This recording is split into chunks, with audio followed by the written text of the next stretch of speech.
Hello guys, అందరూ ఎలా ఉన్నారు? బాగున్నారా? నేను చాలా బాగున్నాను. ఇప్పుడు ఈరోజు వ్లాగ్ ఏంటి అంటే సండే అనమాట. సో చర్చికి అయితే వెళ్తున్నాము. ఇప్పుడు మార్నింగ్ టైం ఎంత అంటే 4:30 అవుతుంది. సో మనం రెడీ అయిపోయి చర్చికి అయితే వెళ్ళిపోతాం. మేమైతే అసలు చెప్పాలంటే 4కి లేసాము. ఇంకా మనం వెళ్ళాలి కదా, టైం అవుతుందని. సో రండి చూద్దాం. 5:50 అవుతుందన్నమాట. ఇంకా మేమైతే రైడ్ అయితే బుక్ చేసుకున్నాము. సో దానికోసం ఇంకా వెయిటింగ్. ఇంకా 4 మినిట్స్ చూపిస్తూ ఉంది.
సరే, రివర్స్ చేద్దాం. ఆ రోజులు కారులో బ్రేకులు పడతాయట, కారు కండిషన్లో ఉండదట. ఒక రోజు మాత్రం కారు కండిషన్లో ఉండదట, బ్రేకులు పడదట. 7 రోజుల్లో 6 రోజులు బ్రేకులు పడుతున్నాయిగా. 7 రోజుల్లో 6 రోజులు కండిషన్ ఉంటుంది కదా. కనీసం ఎప్పుడైనా కొట్టారా మీరు? 50 లక్షల కారు 10 లక్షలకు అమ్ముతున్నారట. 7 రోజుల్లో 6 రోజులు ఖచ్చితంగా కారు పనిచేస్తుంది, కానీ ఒక రోజు మాత్రం ఆ కారు బ్రేకులు పడవు. మీరు ఆ కారును కొంటారా? ఆ కారు మీరు నమ్ముతారా? ఏమంటారు?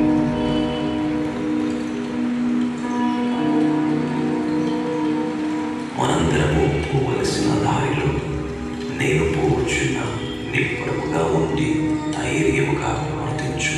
తండ్రి, అప్పుడే కాదు, ఇశ్రాయేలుకు ఇంకా మీ జ్ఞానం కావాలి. నాకు కూడా మీ అవసరం ఉంది. నీ దేవుడైన యెహోవా ఆజ్ఞలను పాటించు, ఆయన మార్గములో నడువు. మోషే ధర్మశాస్త్రములో రాయబడిన ఆజ్ఞలు కట్టడలు గైకొను. అప్పుడు నీవు చేయు ప్రతి దాంట్లో వెళ్ళే ప్రతి చోట విజయవంతులవుదువు.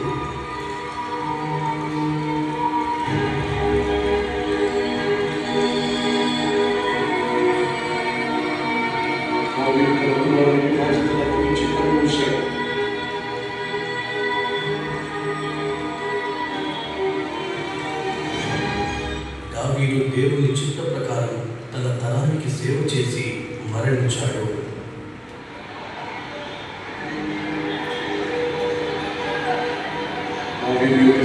కార్యక్రమానికి ఎంతమంది ప్రజలించారో కదా చూడండి.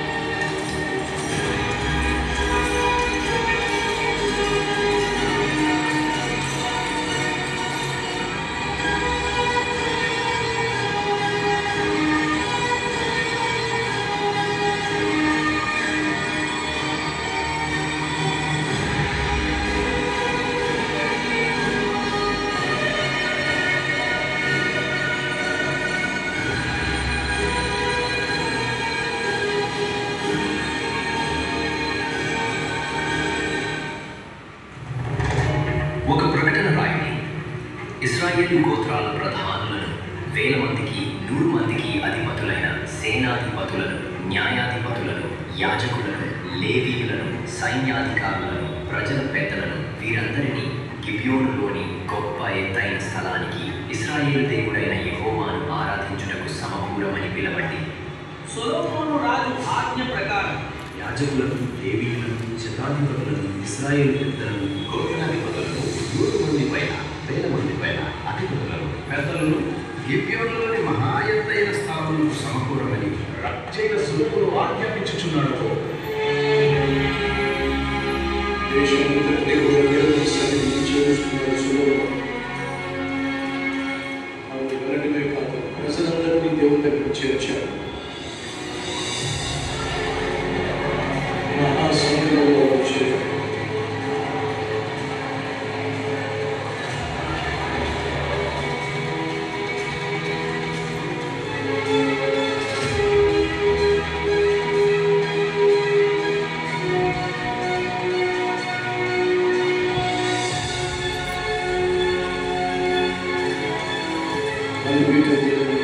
సొలొమోను ప్రార్థన చేశాడు.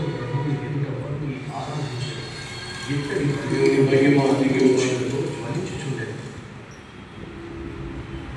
సొలొమోను పరిపాలన ప్రారంభమైంది. మొదటి తీర్పు ఎలా ఇస్తాడో చూద్దాం. కాదు, బ్రతికున్నది నా కొడుకు, చనిపోయినది నీ కొడుకు. కాదు, చనిపోయినది నీ కొడుకు, బ్రతికున్నది నా కొడుకు. బ్రతికి ఉన్నవాడు నా కొడుకు, నీ కొడుకు చనిపోయాడు. ఆపండి, ఇది న్యాయస్థానం, మీ యుద్ధ భూమి కాదు. ఒక ఖడ్గం తీసుకుని రండి. బ్రతికి ఉన్న బిడ్డను 2 ముక్కలుగా చేసి ఒక సగం ఈమెకు, ఒక సగం ఆమెకు ఇవ్వండి.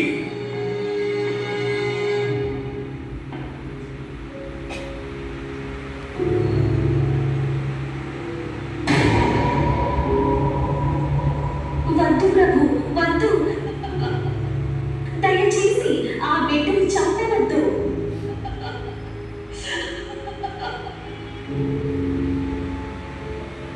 ప్రభు, బ్రతికిన బిడ్డను ఆమెకి ఇవ్వండి.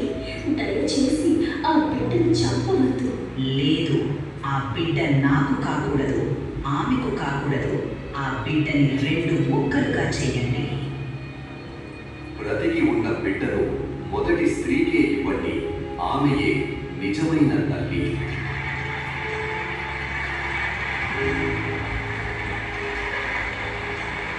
ఆ ప్రకారం సొలొమోను యొక్క జ్ఞానం ప్రజలకు తెలిసింది. అప్పటి వరకు దేవుని సాన్నిధ్యం ఒక సాధారణ గుడారం మనుషులకు సాధించని సొలొమోను తీర్మానం తీసుకున్నాడు.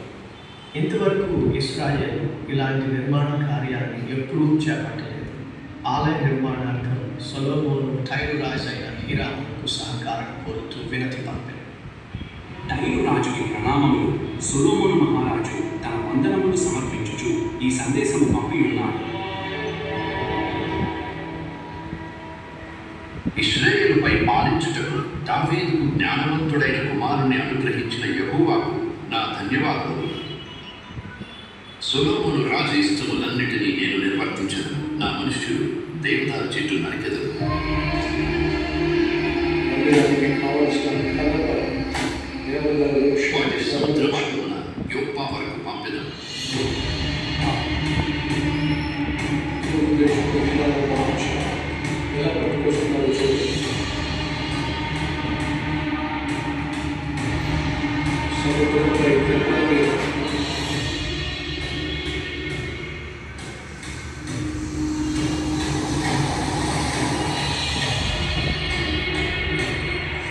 అక్కడ నుండి అతని సేవకులు వాటిని యెరూషలేముకు తీసుకుని పోవచ్చు. 350 కిలోమీటర్ల సముద్రం మీద దేవదారు మార్గంలో సొలొమోను తీసుకొచ్చారు. యూపే నుండి యెరూషలేముకు 50 కిలోమీటర్లు. బండ్ల మీద కలపను తీసుకొచ్చారు.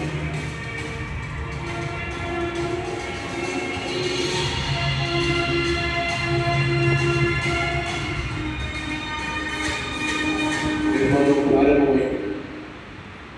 సొలొమోను పాలన యొక్క 4వ సంవత్సరంలో పనులు ప్రారంభమయ్యాయి. రాళ్ళు పనిముట్ల పవిత్ర పర్వతములను శబ్దము లేకుండా వాటిని దూరముగా ఆకారములలో మలిచింది.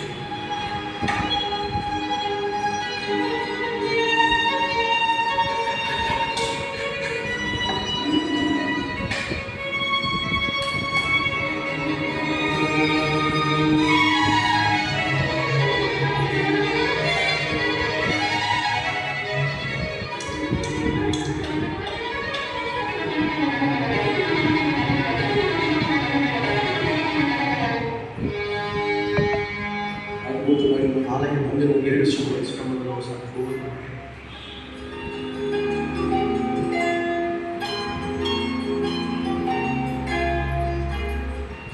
నా దేవా యెహోవా, నీ దాసుని మరియు నీ ప్రజలైన ఇశ్రాయేలీయుల విజ్ఞాపనలను ఆలకించు. వారు నీకు మొరపెట్టినప్పుడల్లా విను. మోషే ద్వారా ఐగుప్తు నుండి తీసుకుని వచ్చినప్పుడు నీవు ప్రకటించినట్టుగానే వారిని సమస్త జనులలో నుండి వేరు చేసి నీ స్వాస్థ్యముగా చేసుకొంటివి.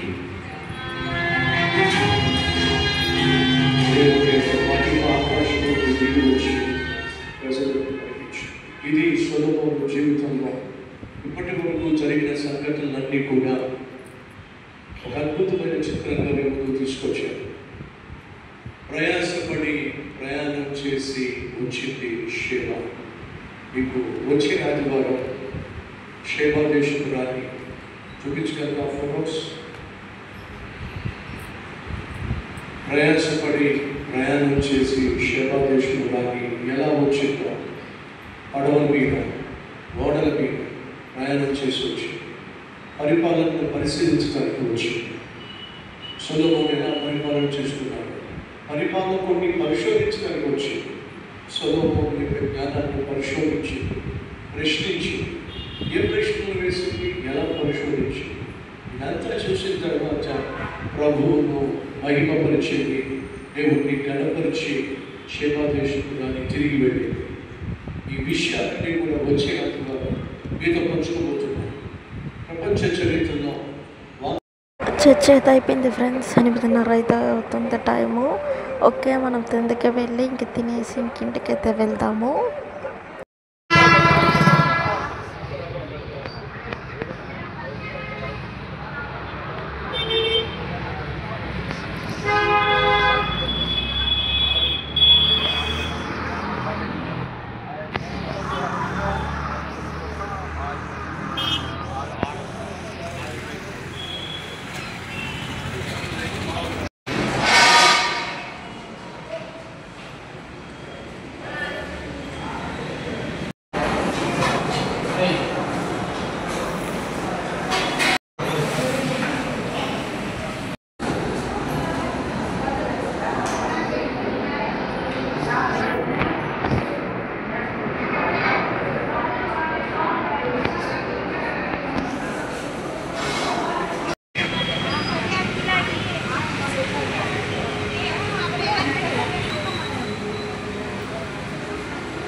తిందుకైతే వచ్చేసాము. ఇంకా చర్చికి ఎదురుగా ఇంకా రిలయన్స్ మార్ట్ అయితే ఉంటుంది. సరే వీళ్ళేమో తీసుకోవాలి మా వాళ్ళంటే ఇంకా అక్కడికి వెళ్దాం. అట్లానే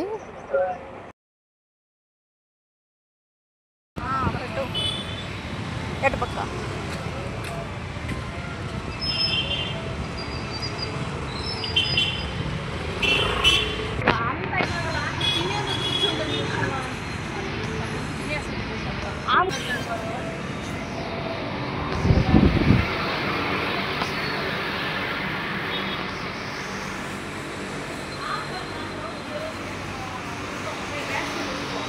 అదాడా అదాడా జరుగు.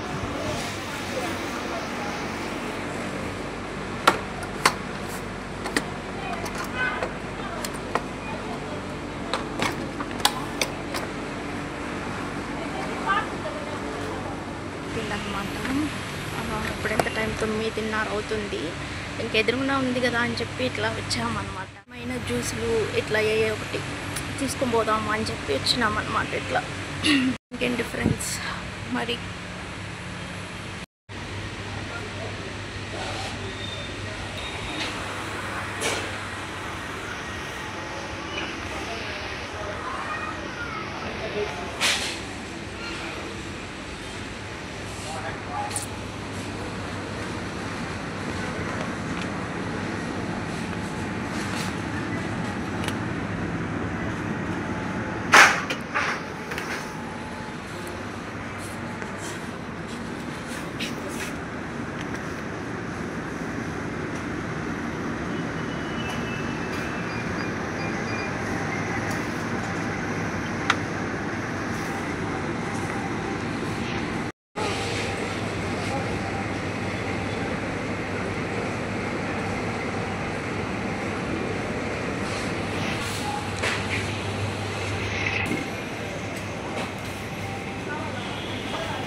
నాకు ఇష్టమైన స్వీట్ అన్నమాట ఇది, సో అందుకే తీసుకున్నా.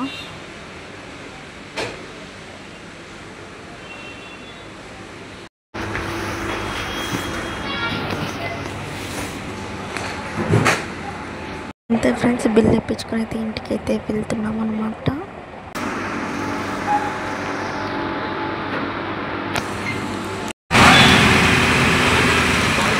ఇంకా ఆటో కోసం అయితే వెయిటింగ్ చేస్తున్నాము. ఇంకా ఎదురు కనబడుతుంది కదా ఫ్రెండ్స్, అది కల్వరేట్ టెంపుల్ అనమాట. మరి ఒక వీడియోతో మళ్ళీ కలుద్దాం ఫ్రెండ్స్, బాయ్.